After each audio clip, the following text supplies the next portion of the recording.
Hello வணக்கம், இது உங்கள் சிவி ஜோன். ஸோ நைட்டு பார்த்தீங்கன்னா பயங்கரமான ஒரு சம்பவம். அதாவது நிறைய சண்டைகள், எக்கச்சக்கமான சண்டைகள் நடந்துச்சு. அதில் எப்படியோ முட்டி மோதி அந்த கிச்சனில் நான் மட்டும்தான் பண்ணுவேன், வேறு யாரும் உள்ளே வரக்கூடாதுன்னு சொல்லிட்டு எப்படியோ சண்டை போட்டு அந்த நாள் நைட்டோட அந்த டின்னரை வந்துட்டு சூப்பராக முடித்தாங்க விஜய் பார்வதி. அதுக்கப்புறம் பார்த்தீங்கன்னா சாப்பிட ஆரம்பித்தாங்க. அப்போ தான் வந்து நிறைய சம்பவங்களை வந்துட்டு வினோத்கிட்ட சொன்னாங்க. என்னென்னா, இவங்க பாடு நடுவில் வந்துட்டு அந்த கிரெடிட் எடுத்துகிட்டு போயிட்டாங்கன்னா நான் என்ன பண்ணுறது, இவ்வளோ நாள் கஷ்டப்பட்டேன் இந்த எஃப்ஜியை வச்சுட்டு, இந்த ஒரு டின்னரில் வந்துட்டு ஏன் நம்ம வந்துட்டு அந்த கிரெடிட்டை வந்து இழக்கணும் அப்போ நம்மளாம் சொல்லியிருப்பாங்க. அது முடிஞ்சதுக்கப்புறமா பிரச்சனை வேறு ஒரு வேலையை பண்ணியிருப்பார். என்னென்னா, நீங்கள் வந்துட்டு இந்த வியானாக்கு வந்து பனிஷ்மெண்ட் கொடுத்துருக்கேன், கூட வந்து படுத்துக்குன்றிருப்பார். செம்ம காண்டாக இருப்பாங்க, முடியவே முடியாதுன்ட்டாங்க. அதுக்கப்புறம் அமித்தை கூப்பிட்டு உட்கார வச்சு பேச ஆரம்பிக்கிறாங்க. சூப்பராக இருந்துச்சு கேள்வி, செம்ம கேள்வி. அவங்க கேட்குற கேள்விக்கெலாம் அவரால் பதிலே சொல்ல முடியல. ஆனால் ஒரு சில நேரங்களில் கொஞ்சம் லூஸ் மாதிரி பேசினா அது கொஞ்சம் வருத்தமாகிடுச்சு. என்னென்னா, அவங்க கேட்குற ஒரே ஒரு கேள்வி, அந்த லெட்ரு யார் சம்மந்தப்பட்டது? வார்டன் சம்மந்தப்பட்டது. இதில் தர்மலிங்கன்னு பேர் வந்துச்சா? இல்லை. அதில் வந்து என்ன சொல்லியிருக்காங்க, குட்டி வார்டனோட கை விரலை வந்து இது பண்ணி, இதில் வந்து தர்மலிங்கம்னு பேர் வந்திருக்கா? இல்லை. அது என்ன தான் அட்டாக் பண்ணுது. அதுக்கப்புறம் அவங்கள வெளியே அனுப்பி தர்மலிங்கத்தை தன்வசப்படுத்தி, இதில் வந்து வார்டன் அட்டாக் பண்ணுறாங்களா, அவங்கள அட்டாக் பண்ணுறாங்களா? என்ன தான்.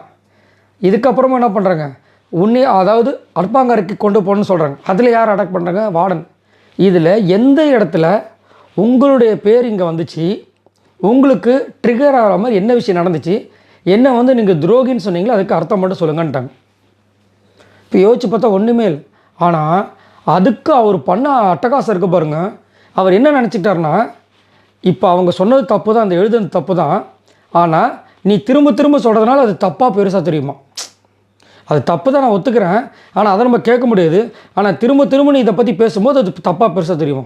என்னடா இது, ஒரு பூவை பூன்னு சொல்லலாம், பொய்ப்புன்னு சொல்லலாம், புஷ்பன்னு சொல்லுவாங்க பார்த்தீங்களா, அந்த மாதிரி இருக்குது.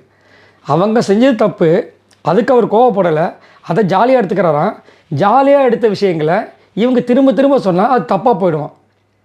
சரி, தப்பாக போனால் கூட அது உங்களே எப்படி தப்பாக போகும் அப்படின்னா, அவர் என்ன சொல்கிறாரு, நீ வந்துட்டு எங்கள் வீட்டு ஃபேமிலியை நினச்சி நீ இதை பேசியிருந்தனா இதை பற்றி இந்த பிரச்சனையை எடுத்துருக்க மாட்டேன்றாரு. உங்கள் பிரச்சனையை, உங்கள் வீட்டு பிரச்சனையை வந்துட்டு யோசிக்காமையோ இல்லை எங்கள் வீட்டு பிரச்சனை யோசிக்காமையோ இருந்திருந்தேன்னா முதல்ல இந்த விஷயத்துக்கே நான் ஒத்துருக்க மாட்டேனே. ஏன்னா இவர் வந்து சொல்லியிருப்பார், நான் வந்து எங்கள் வீட்டில் வந்து ஃப்யூச்சர் குத்து வழக்காக வந்துட்டு பார்வதி வசந்தி அம்மாவை நினைக்கிறேன் அப்படிலாம் சொல்லியிருப்பார். அப்போ எல்லாருக்கும் ஷாக்காக இருக்கும். இது எல்லாமே ஒரு ஸ்கிரிப்டும் அவங்க பண்ணியிருக்காங்க, சரிங்களா? இதை வந்து கேட்டிருக்காரு. இதை கேட்டு வந்ததுக்கு அதுக்கு அவங்க வந்து விஜய் பார்வதி பரவாயில்ல, நம்ம இதை வந்து ஸ்கிரிப்டை தானே பண்ணுவோம் அப்படின்னு சொல்லியிருக்காங்க. அப்போ விஜய் பார்வதி கேட்குற கேள்வி, இப்போ இந்த மாதிரிலாம் பேசி நம்ம நடிச்சோம்ல, இதை பார்த்து உங்கள் வீட்லேயும் எங்கள் வீட்லேயும் தப்பாக நினைக்க மாட்டாங்களா? அதை தப்பாக நினைக்காதவங்க இந்த லெட்ரு மூலமாக உன்னை எப்படி தப்பாக நினைப்பாங்க, நீ எதுக்கு ட்ரிகர் ஆனான்னு கேட்குறாங்க. இல்லை, உனக்கு புரியல, நான் ட்ரிகர் ஆனது உனக்கு தெரியல, நான் சொல்கிறது உனக்கு புரிய மாட்டுது, ஆனால் இந்த வீட்டில் இருக்கிற 13 பேருக்கும் புரிஞ்சிடுச்சு, உனக்கு மட்டும் தான் புரியலன்றாரு.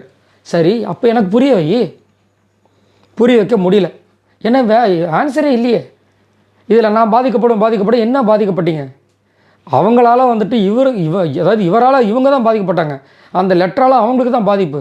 ஆனால் இது யாருமே புரிஞ்சுக்க மாட்டாங்க. இங்கே என்ன பிரச்சனை, நான் ஆல்ரெடி சொன்னது தான், இந்த பிக் பாஸ் வீட்டு, அதாவது சீசன் 9 வீட்டுக்குள்ளே 10 பேர் சேர்ந்து ஒரு விஷயத்தை வந்து பொய்ன்னு சொன்னால் அது பொய், 10 பேர் சேர்ந்து ஒரு விஷயத்தை உண்மைன்னு சொன்னால் அது பொய்யாக இருந்தாலும் அது உண்மை, 10 பேர் சேர்ந்து ஒரு விஷயத்தை தவறுன்னு சொன்னால் அது தவறு, 10 பேர் சேர்ந்து அந்த விஷயத்தை கேட்காம இருந்தால் அது தவறு நடந்தாலும் அது தவறே கிடையாது. என்னையா நடக்குது? ஆனால் செம்ம கேள்வி கேட்டாங்க, செம்ம கேள்வி கேட்டாங்க, பதிலே எல்லாம் முழிச்சார், வேற மாதிரி இருந்துச்சு. இதுக்கப்புறம் திருந்துவார கேட்டிங்கன்னா அவர் பேசுகிறத பார்க்கும்போது திருந்துற மாதிரி இல்லை. ஏன்னா அவர் வந்து கடிவாள கட்ட குதிரை மாதிரி இருக்கார், விலாசமாக இல்லை. ஸோ இந்த பொண்ணு கேள்வி கேட்டு விட்டாங்க, நான் மறந்துறேன் அப்படின்ற மாதிரி போனாங்க. ஸோ இதை பற்றி உங்களோட கருத்துக்களுக்கு எவ்வளோ அழகாக வந்து சொல்கிறாங்க பார்த்தீங்களா, அவ்வளோ அழகாக கிளிப்பிலுக்கு சொல்கிற மாதிரி எடுத்து வச்சுட்டாங்க. இதில் நீ எங்கே பிரச்சனையான, இதில் வந்துட்டு நீ இந்த துரோகம் பண்ணிட்ட, உன் மேலே இருக்க ட்ரஸ்ட்டு படிச்சுன்னா சொன்னல, அதுக்கு பதில் சொல்லுன்னா பதில் இல்லை. சரி, நீங்கள் உங்களோட கருத்துக்களை சொல்லுங்கள். அமித் இந்த விஜய் பார்வதி விஷயத்தில் விஜய் பார்வதி மேலே என்ன தப்பை கண்டுபிடிச்சார் அமித்? மறக்காம கீழே கமெண்ட்ஸ் பண்ணுங்கள். பாய் நண்பர்களே.